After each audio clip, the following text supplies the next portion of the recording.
We're going to take everything inside and we're going to raise it to the power of -5.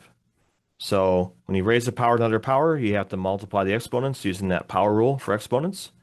So 3 times -5 is -15.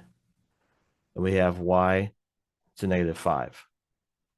On the bottom, we can just keep that as is. You want to take the top power minus the bottom power when you do this. So we're going to do x to the -15 minus -8.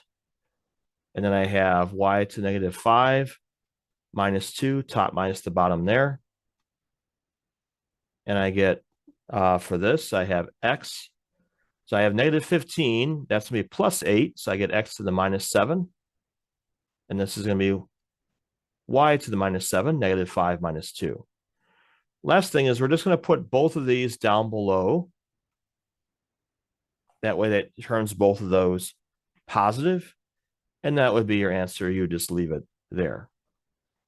We'll do another one that's similar to that.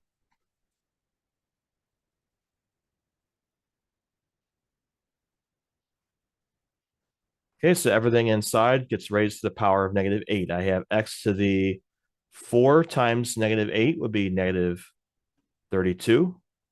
Then I have y to the -8.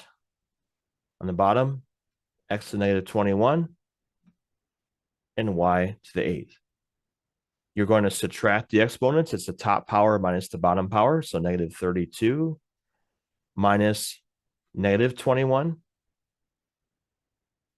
And then you have -8 minus 8, top power minus the bottom power there.